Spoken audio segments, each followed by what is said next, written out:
Here we go. My name's Todd. This is Cathy. Welcome back to another episode of Zen Parenting Radio. This is podcast number 772. Why listen to Zen Parenting Radio? Because you'll feel outstanding, and always remember our motto, which is the best predictor of a child's well-being is a parent's self-understanding. On today's show, your Substack is going to be the inspiration. Okay. And it's about conformity. Conforming. It makes me think of a song that I want to play, but I'm not going to play it right now. I'll play it when we're introing it. We have a Zen Talk later today. Did you know that, sweetie? I did not.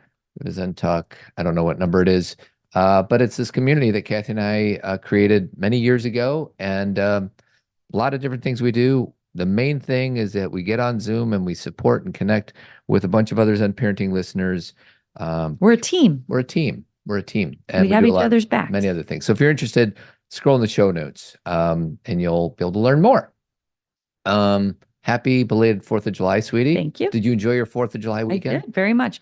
It's kind of weird because it wasn't a 4th of July weekend because 4th of July was on Thursday. Right. We were actually home. Yeah. For most of 4th of July. So we didn't see any fireworks except from afar. Mm-hmm. Like we saw some as we were like driving and, random, but we didn't like go sit anywhere. But we did go away for the weekend with our good friends, and I had a terrific time. We were on the water, went on a boat, and we stayed up late, and well, not that late. No, we didn't really stay. We started early and we started early and ended early. We had a lot of good food, a lot of laughs, and a lot of good music. Yeah. We have this great game we play called the music game, and it's really fun. I know. Part of me wants to bring it up in the on this podcast because there's always a little bit of controversy with a music game. Yes. Usually between you and Chris Lozier. Yes. But not really. It wasn't between he and I this time. Actually, yeah, it was him against everybody. Yeah. Basically. Well, it's pretty extreme, but we all have. So all of us, meaning my best friend Manisha and her husband Chris, and then Todd, we all have very strong opinions about music, and we're not all the same. Yeah. And we have different perspectives on, what's most important, what song is most relevant, whatever it may be. Like, for example, everybody, pretend you're playing the music game with us, and we ask the question, what is the best song to sing while driving in a car, like on a road trip? What's the best song? Well, 4 people are going to come up with 4 very different answers, and you kind of have to defend your position. Yeah. So this can lead to some really interesting conversations about what's most important. Like we got into a big argument about what makes a hit. Yes. Because they were talking about one-hit wonders, and then we were all kind of everybody who's bringing up their one-hit wonder song, someone else may say, well, that really wasn't their only hit. There was another hit. And then we had to debate what a hit means versus what just having a lot of streams means. And I'm going to go ahead and just. So this was the song that we were debating. Gautier, somebody that you used to know, I think people consider this a one-hit wonder. Yeah, I would stand proudly and say that this is absolutely a one-hit wonder. Yes. What's the name of the song that Chris thinks was I don't even know, because he played it a few times, but he's like, no, Gautier has other songs. And we're like, well, of course he does, but he doesn't have any other hits. Yes. And then we debated what that means. Because he pulled the amount of streams. Yes. He was like, look at how many times this song has been streamed. Yeah. But then we compared, like, somebody that you used to know has been streamed like 1 billion times compared to like 500,000. That's not the same. So we have these debates. And it's fun. It is. And they're not, nobody's right or wrong. It's a debate. Well, I'm usually right, sweetie. Well, we all think we're right. I think with my knowledge of music, I think I'm right. Yeah. With your knowledge of music, you think you're right. We also have different tastes. Like I like a lot of things, but I'm very enmeshed with the pop world, right? I know a lot of pop music and a lot of that kind of thing. And Todd very much likes old classics, and Chris is bluegrass, and he knows a lot of music, classic as well. And the Manisha is more like me, so we all kind of have different perspectives on music. It's a fun game. And we're gonna patent it. Yeah, we're gonna patent it. We're gonna make an app. Yeah, One of these days, sweetie. Someday with our free time. We'll put that on our list of things to do. Sometimes Todd and I will be like, what do we want to focus on? And the list gets a little extensive. Yes. Okay, so the Substack, this is my musical inspiration for what you wrote about. Okay, let's hear it. Ready? All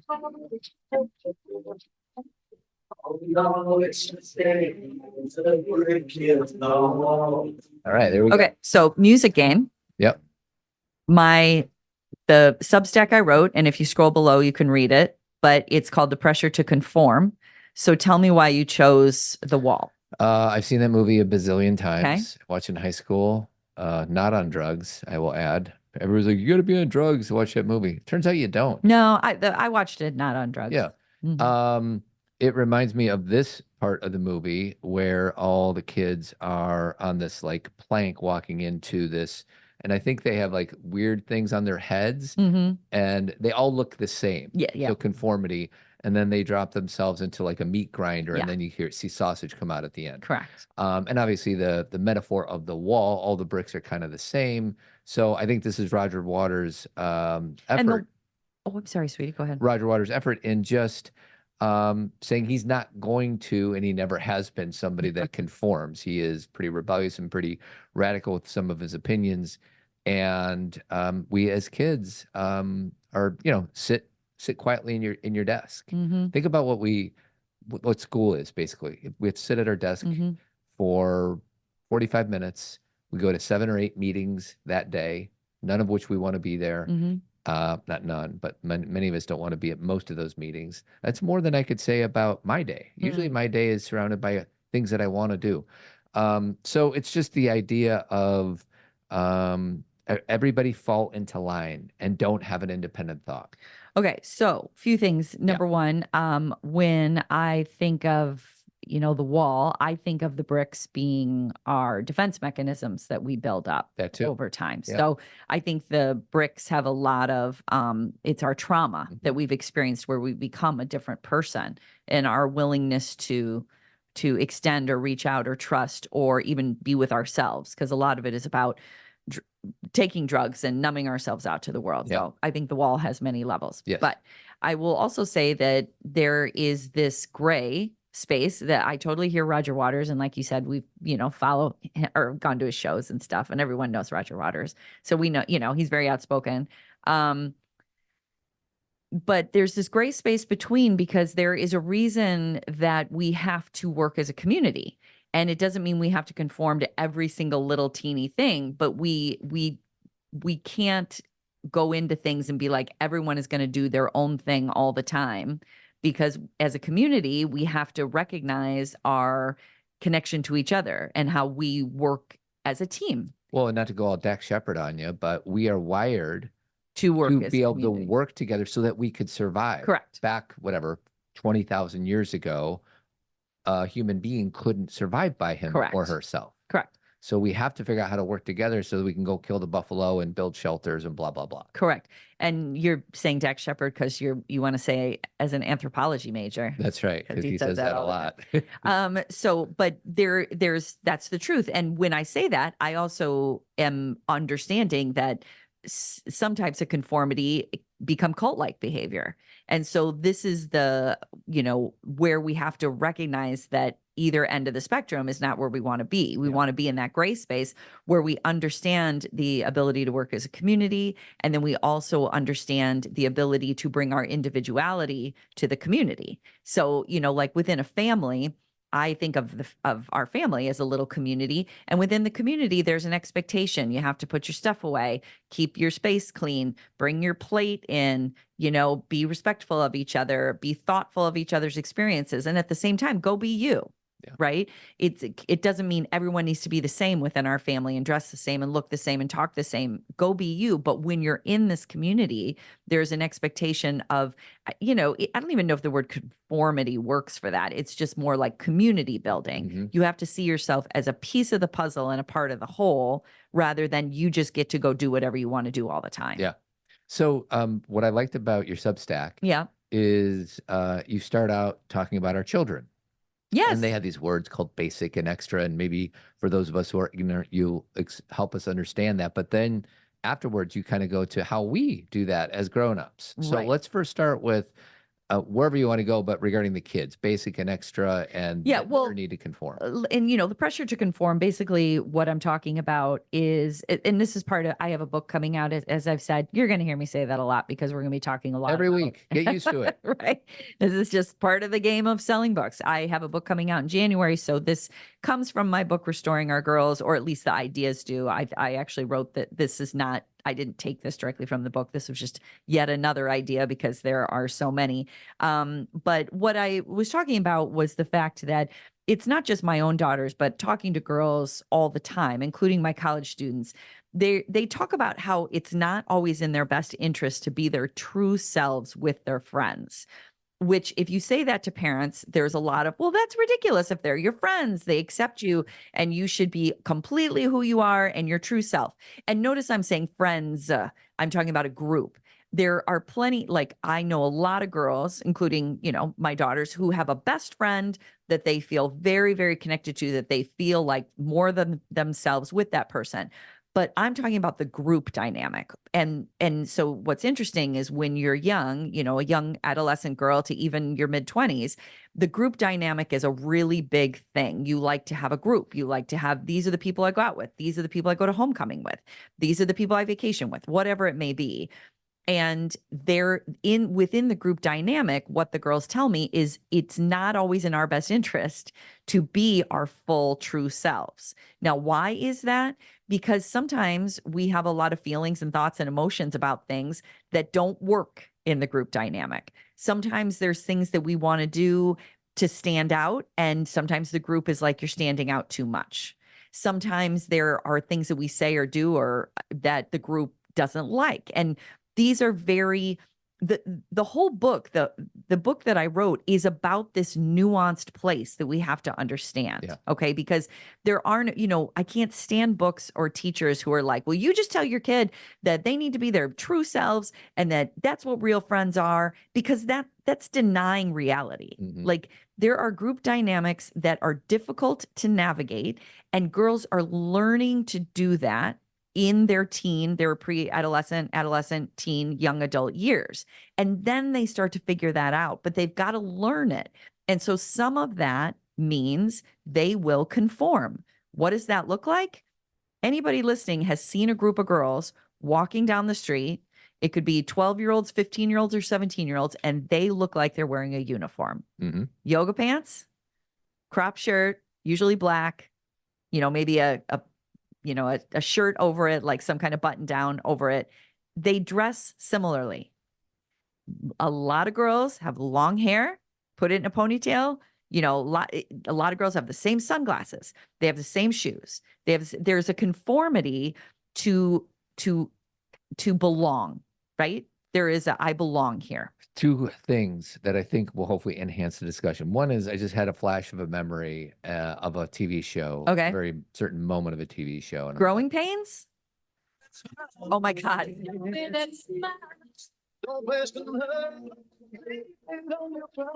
I really didn't know you were going to pull up. You had no idea. It's hilarious that you did that. I just was like joking. I just remember Carol Seaver. Was that her name? Carol. Mom? Mm-hmm. No, Carol was the girl, the daughter.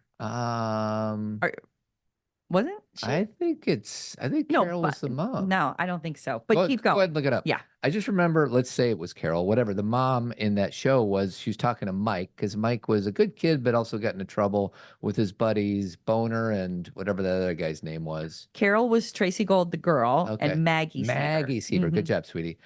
She was saying to Mike Seaver, Kirk Cameron's character, the more there are of you, she's talking about him and his friends, the dumber you get. Yeah. Which I think is hilarious and also very true. Mm-hmm. As a person who also conformed with his friends. And sure, we would go out and cause trouble in the neighborhood. And the more there were of us, the more risky we became. Well, and we know this, like, take it off of our kids. Like, this is what happens with, a group of people walking down the street, or like a political movement, or sometimes the more people, the dumber we can get as far as the choices that we're making because of the group pressure, mm-hmm, or the perceived group pressure.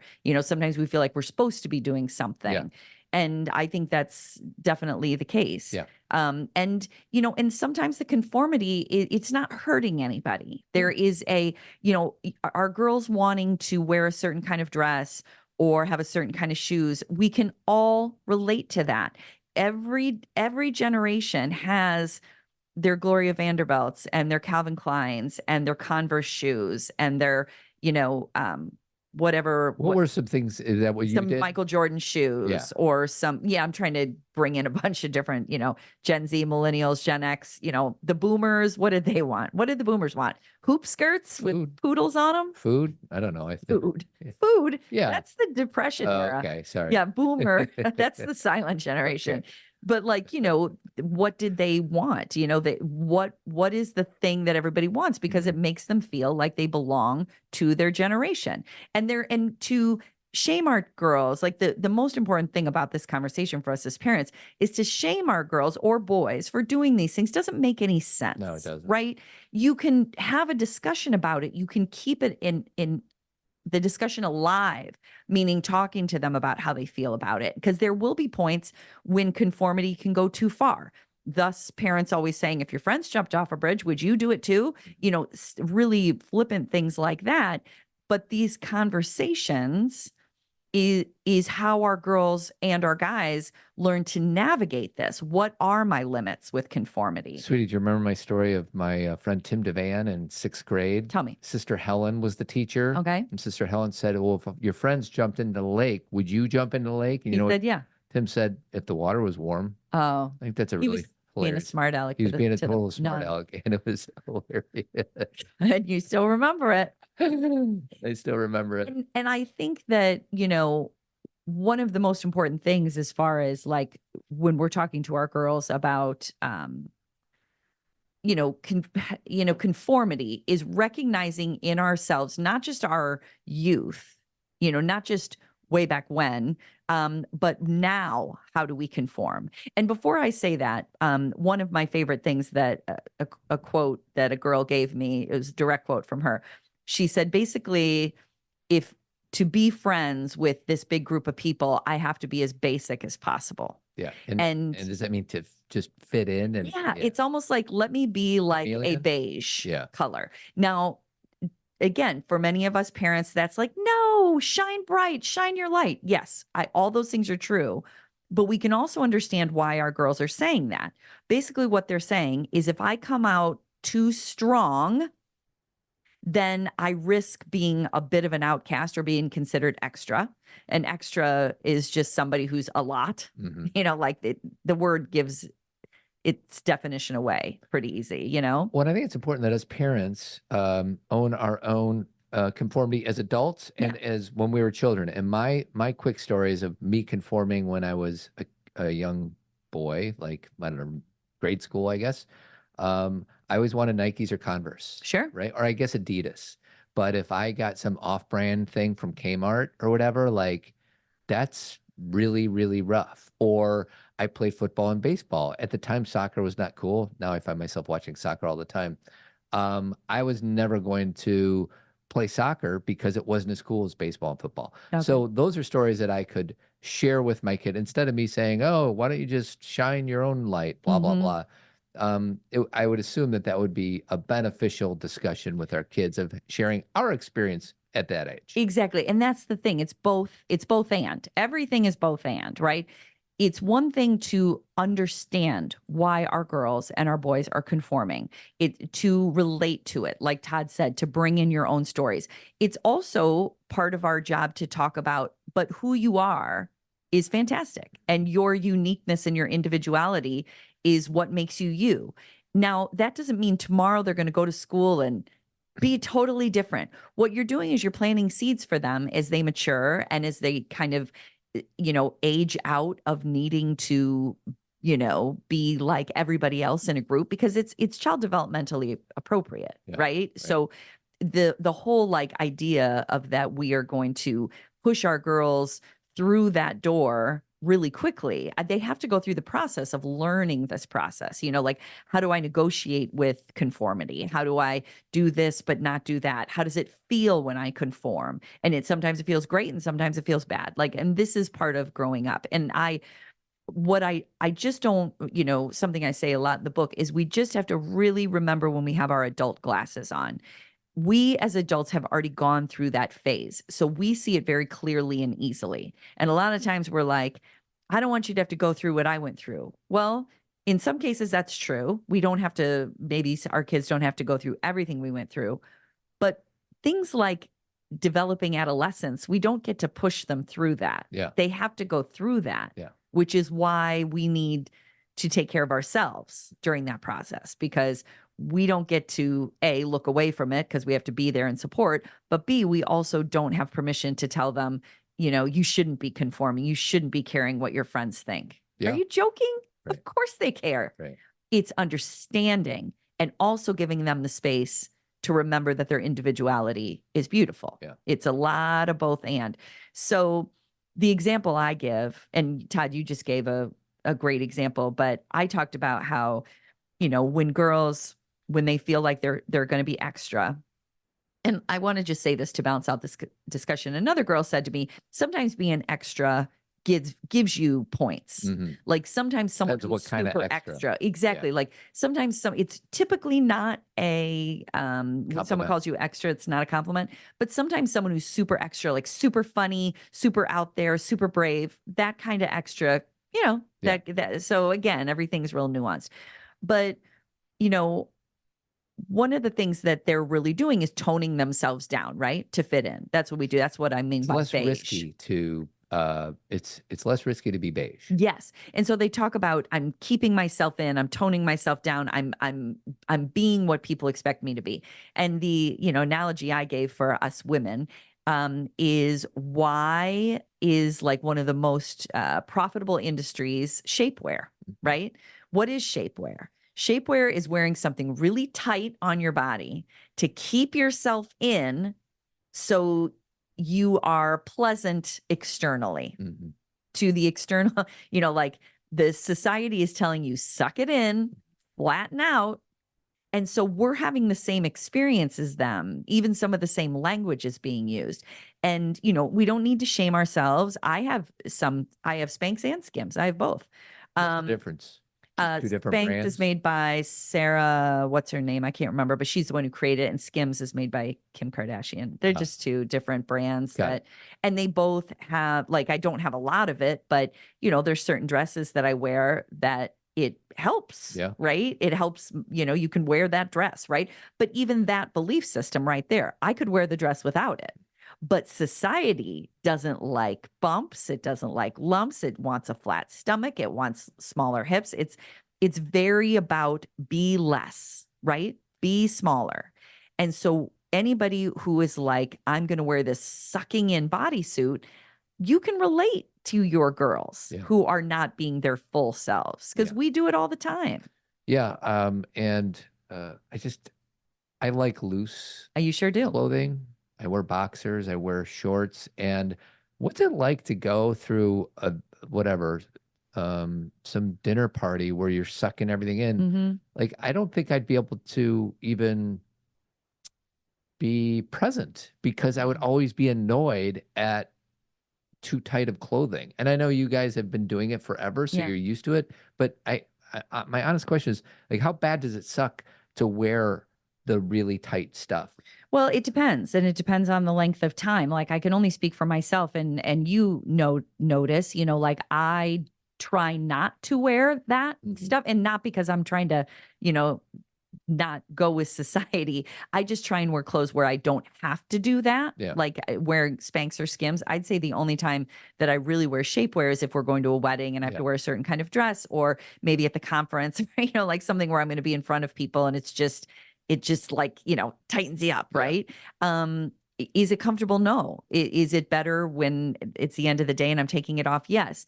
I also feel that way about bras. Yeah. And I struggle as a woman who has a larger bra than many people. It's hard to find bras that I are feel like you've been looking for the perfect bra my since whole we life, babe. since I met you. My whole life. I have been I am a 34 double D. So and I went through most of my life, like in high school and early college, thinking I was like a 36C, wondering why bras didn't fit. And then I finally, someone's like, you are not a C. Yeah, I remember you got fitted by that I lady, and did. she's like, "Oh, She you don't know what you totally are." made fun of me. Yeah. She was like, what are you thinking? Yeah. So that is not and there are plenty of women who are much bigger than me. And then there are women who are much smaller who feel that they need something extra to fit into a dress. Like all of us are critical of whatever we have. So I'm not being as critical of myself as I am recognizing that bras can be super uncomfortable for women who are more top heavy. You know what I mean? They pull at your back, they dig into your skin, and it's very hard to cover all those bases of not having, your chest hanging down and also feeling like you have enough, support where you can walk around and also not having your shoulders hurt. It's a very, it's a woman's experience, right? And so I do my best to not have to do too much of that. But I am not immune from it. Mm-hmm. I have it and it is, but as I've gotten older, you have more understanding of your body, more body acceptance. And there are certain trends I'm not even going to try. Like, no, thank you. Like, I am not going to wear certain things because I know that won't work for me. Whereas when I was young, I wanted to do what everybody was doing. Right. Yeah. But I don't do that anymore. Right. I'm 52, I don't know if I should play this clip, but tell me if I should play this clip. This is Frank. Have you ever considered wearing something for support? Now look at this. Mind you, this is just a prototype. You want me to wear a bra? No. A bra is for ladies. Meet the bro. I don't think that quite picked up. The bro. Well, there was a 30 Rock episode where one of the guys was wearing a bra, remember? I don't remember that one. I mean, I can understand why some men make same thing. Same thing. Yeah. Yeah. It's a, your mom used to, like, as soon as she walked in the door, would take that bra off and throw it on the couch. Oh yeah. And she would celebrate it. She'd be like, goodbye. Yes. As do I at night, it's like goodbye. Yeah. And so there are things that are necessary to wear just to be comfortable. Like, think about how difficult, now I do yoga where it's a lot slower, but when I used to run or bike, finding a bra to run in. Yeah. Whoa. Yeah. And I know people are going to throw a bunch of, like, I'm going to get emails saying, try this. I will listen to you. I also want you to know, I mean, Todd, how many things have I tried? Yeah. Like all of them, like everybody I get, all these things marketed at me. So I want to just, this is a little bit self-serving, but so whenever I go to a business convention, just a boring white collar business thing that a lot of men and women have to do. Think about the amount of conformity. Like, you got to wear business casual, or if you go to a wedding, it's black tie only. Like that, it's all conformity. And one way I have, because I'm a little bit older and I don't care as much, I have not worn, I call them school shoes, like brown loafers or whatever it is, because I like my expensive walking shoes. So I always wear my Adidas Ultra Boost or something like that. And I also wear jeans to all my business conferences now. And a lot of people are like, hey, dude, do you know that it's business casual recommended? I'm like, yeah, I do. And I'm choosing to wear my jeans and my gym shoes here for two reasons. One is I feel more comfortable. I feel more like myself, like yourself, right? When I'm wearing my jeans and when I'm wearing my gym shoes. And I also think that we're an aging industry and we need to tap into the younger crowd. True. And the younger crowd, I can only imagine when a 25-year-old kid, boy or girl, walks into one of our conventions and sees a bunch of white guys in suits, middle-aged white people wearing, their tan pants and their terrible collared shirts and all that. So that's one. Now I conform many other ways. So I'm not trying to say, hey, look at me, but that is one way I'm like just swimming against the current. Well, I really appreciated about, I don't know, could be a decade ago now, but I remember, I would have to go do presentations all the time. And, giving a presentation on a stage, you have to be so thoughtful about what you're wearing, right? Are you comfortable? But you also want to be appropriate. And when Brene Brown started doing speaking engagements, she made a decision to wear jeans. And there was something about it that even if it didn't change the industry per se, it changed me, because I'm like, okay, because I'm much more of a jeans person. I love dresses. I really do. But if I'm presenting, there's something, it's just easier to wear jeans. And when you wear a jean jacket too? Often. Yeah. Like basically what she said is I'm going to present in what I wear normally, rather than try and show up with this perfect outfit, where everybody's like, yeah, to your point, like the uniform, I'm putting that in air quotes, of someone who's giving a presentation. And it really freed me. And I started speaking, wearing, and they look good. It's not like I'm messy, but it's just a little, it's like not, you, quote unquote, professional. It's not as professional. Yeah. Like sometimes I'd wear a jacket with it, a blazer or whatever. So you can dress it up. But these are, and it's interesting because you brought up Dax before. I was just listening to he and Monica just after their show this week. They were talking about going to a dinner party, and Monica was saying, well, we're going to dress up for the dinner party. And he's like, yeah, I don't do that. I don't dress up. And she's like, but if someone tells you to dress up, you need to dress up. And he's like, that doesn't make any sense to me. Mm-hmm. He's like, okay, it's one thing if I'm going to he goes, for my work, if I have to wear a suit for work, he goes, but if I'm going to someone's dinner party, why would I wear something to appease somebody in their home? Yeah. And he contends, again, the anthropology part, it's a class system. Yeah. That wearing certain clothes is what differentiates us from each other. Mm-hmm. Like you have money, you don't. So he was trying to make the point of, I don't want to play that game. Yeah. And, that's kind of the discussion of like, why are we wearing what we're wearing? I have a lot of people, friends, acquaintances who stay really close to trends. They make sure they have the right thing. They make sure they have the right brand. And I really do believe that many of them like it. Mm-hmm. And I also believe a lot of them think they have to. Yeah. And this is the nuance place with our girls, right? This is the conversation that I'm talking about is, when are you appeasing the masses? And when are you helping, supporting yourself? Well, and the one place that I will choose to conform is whenever I go to, you and I don't go to church regularly, Mm-mm. but if and when I ever feel like I'm going to a church, whether it's for a funeral or something like that, like I will always, and I don't know, I feel like that is when I should remove whatever personal needs I have aside. I feel like there's something sacred going on in funerals, wakes, church services, things like that. And I will, it's not necessarily pushback. It's just my opinion. I think you do that because of your grandma. I think you've got that in your head. I don't know where it comes from, but it's just something I choose You've to do. told me that your grandma would say, go get dressed up, and you would for her. Well, yeah, because it was Sunday. Correct. You weren't even going to church. That's God's day. And on Sundays, we get dressed up. Thus, my point is you have that in your head if that's the right thing to do, which I'm not pushing back. I think that's beautiful. Yeah. At the same time, plenty of people go to wakes in jeans. Yeah. That's not a problem. Right. Like, you're not going there to seen and be seen. You're going there to pay your respects. Mm-hmm. And unfortunately, I've been to a lot of wakes lately, including my parents. And I wasn't like, you didn't dress up for this. Right. Like, anybody who's stopping by, you're like, thank you for being here. Those things are not.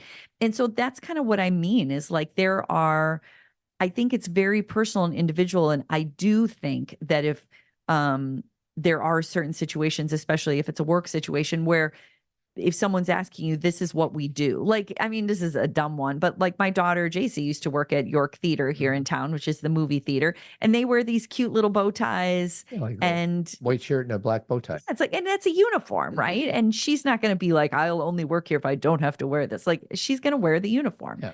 And that's what we do in a lot of jobs. There's a uniform that's expected. And then there are times that we get to play with our own fashion and what's best for us. And I think that is, to me, I have no answers for anybody. It's just an interesting conversation. It's just, why do we do what we do? Sweetie, I got another uniform clip. You okay, ready? I'm ready. We need to talk about your flare. Really? I have 15 pieces on. Well, okay, 15 is the minimum. Okay. Okay. Now, it's up to you whether or not you want to just do the bare minimum or, well, like Brian, for example, has 37 pieces of flair today. Okay. A terrific smile. Okay, so you want me to wear more? Look, Joanna, Yeah. people can get a cheeseburger anywhere. Okay. They come to Tchotchkes for the atmosphere and the attitude. Okay. That's what the flair is about. It's about fun. It's about fun. Sweetie, I really don't want to talk about my flair. Should we tell the people what that's from? From Office Space. It is. That's a good Jennifer Aniston clip. And it makes me laugh because she's like, oh, okay. Like she's just like, tell me what to wear. She's bumming. So I know what to wear. Yeah. It's such a game. And that's what I mean is like, it's so much of it is dumb. And let me talk about that as far as raising our children. So often we want to uphold structures so much. I hope that sentence sounded right, that we like go along with the structure and tell our girls or our boys that they're wrong for thinking the way that they do. Meaning, like, let me use something like school. Okay. I love school. I'm a teacher. I'm an educator, blah, blah, blah. I love school, but there are some dumb rules in school. The fact that our children sit for 8 hours a day and they don't get to move around when really the way that their memory takes hold is if their body's moving. The way that they can actually get out their energy is if their body's moving. And I understand someone may say, well, Cathy, how do we do that? I don't know. Yeah. I just know that it's, and so with my girls, when they're like, I had to sit all day, I'm not like, well, that's school. You should get used to it. I say, I know it blows. And that is also part of what you have to do. Like it's this, we can understand the system and even question the system occasionally, and also teach our children to understand why we need to do this right now. That yes, it's difficult. Yes, it's hard, but here's what the rules are at this point. And we have to, as Todd and I have shared before, we've talked to our girls about that school can sometimes be a game and you just have to learn how to play it. And you have to, if you end up spending all of your time, arguing with why things are the way they are, it's exhausting. Yeah, the reason I like when we say school is a game, and some people be upset. No, this is this is serious. Yeah. Whenever we treat anything too serious, whether it's about school or relationships or work or career, I just think it's a wonderful. For me, is like, okay, how serious am I taking this right now, and can I look at this more as a silly little game in the big, experience of life? Yeah. And for example, how do Todd and I use that with our girls? You have to go. Yeah. Part of the game is you have to show up. Obviously, if you're feeling sick or if there's mental health or an issue in the family, of course you stay home. But you go to school. When the girls were getting ready for college, because we have 2 girls in college, part of what we explained to them about the game is go to class. I know sometimes you're not going to want to go and you're on your own, so you're going to have to figure it out. But if you go to class, there's so many other things you don't have to worry about, because so much of our college energy is expended on not going to class, then figuring out how to get notes, figuring out how to turn something in, figuring out what the professor wants. So avoid all that. Just go. And then you're going to have more, so our way of calling it a game isn't about minimizing fun it. of it. It's can we treat this a little bit more lightly? Correct. It's about not holding it so tight and also respecting the institution of education. Maybe some of the rules are silly, but education's important. Well, and just like, let's stay here for just a second. Okay. I think that we as parents, I'll speak for the collective, something happens, your kid screws up, it seems like the world is going to kind of end. Sure, it's in scary. that moment. Mm-hmm. And if we can remind ourselves that at the end of the day, a year from now, this is going to be a blip on the radar. Mm-hmm. Now, there's some very serious things that we do need to concern ourselves over, but I judge that we collectively spend way too much taking things super serious when in fact it's not at all. Yeah, or we just don't have that gray space. Yeah. We just think everything is so important and so vital. And if we miss it, if we mess up, if we fail, everything's over. And not at all. I sometimes struggle with the belief, like sometimes I think everything matters, like everything matters. And then I go the other way. I'm like, actually none of this matters. which is, I think you're correct in Yeah. both. Everything matters. Yeah. It's just like, this is the fun of life, everybody. It's the paradox. That's why this is called Zen Parenting Radio, just in case anyone was ever wondering. It's because we understand you're living in the paradox of life, which is a lot of what Zen, explains. And, everything is important and nothing is important. And we are very special and we are not special at all. Like, all of these things are true. And our ability to live with humanity is our ability to negotiate and navigate that. Mhm. Like, to know when to ease off and when to move in. And, guess what? You're not going to do it right all the time. Cameron and I were just having a conversation this morning about this. We were talking about politics. We were talking about all these kind of things. And something happened where somebody made a mistake. And I was saying the thing that's hardest about your age, like, I mean, basically it's like 12 through 25. Yeah. Why is it hard to raise kids in that window? And maybe beyond, is you have to learn through mistakes, and it sucks. And I'm not going to set up the mistake for you so you learn it. People just learn because you can tell them everything you want to tell them, but they have to experience it a lot of the time. It's something, it was interesting. My mom used to say that to me all the time. I think I understand what she was seeing more, but I didn't necessarily agree with her. She would say to me, Cathy, I would tell you things, but what I realized is you just needed to learn it. Where I felt like I was a pretty good listener. But I did get in trouble enough that she's like, you were partly listening, but you also needed to experience something to get it into your skull. Well, going through the paradox, in one way, talk is cheap because you have to experience Yeah. something. And then the other thing is, like, words matter. Like, Correct. yet Both. another paradox. Exactly. Like, my parents did not waste their breath by sharing with me, hey, these are good choices, or why don't you go? They weren't wasting their time. But it doesn't mean that our kids are going to do everything we say, because they have to learn how to individuate, and they can't feel it in their bones yet until they experience it. And so, here's the thing, everybody, for those of you who are like, well, I hope my kid does everything I tell them, then they aren't developing their individuality or their critical thinking. Yeah. So no matter which way you turn, there's something that needs to be learned. And this is why we as a society love certainty. We love the idea of certainty. This person's going to save us. This religion is correct. This is what everybody should be wearing. We love that certainty because it makes us feel safer. But that's just a mirage. Yeah. There's no certainty. Yeah. And that's another part of Zen, understanding that things change. There is no certainty. What you can be certain about, though, is your ability to navigate uncertainty. Mhm. So that's you all can we're trying to do is shift that thinking. help our kids and ourselves in uncertainty. Some people love uncertainty. Most of us, not so much. Well, we've talked about those examples. Yeah. People like uncertainty when it's something like a surprise party. Yeah. But they don't love uncertainty when it's something like, hey, guess what? You have to move out of your house, and all of a sudden you didn't know that was going to be something you had to do. Like, we don't like things. We like things that bring us more joy. And those are called surprises. Surprises, Yeah. right? But the things that we wouldn't, but again, what Todd and I talk about between ourselves, but also what I share with my girls, is especially when something goes bad or wrong or not the way they expected, what I let them know is, I believe in your ability to get through this. Yeah. And I will support you. I'm not going anywhere, but I know that you can navigate pain. I know you can navigate grief.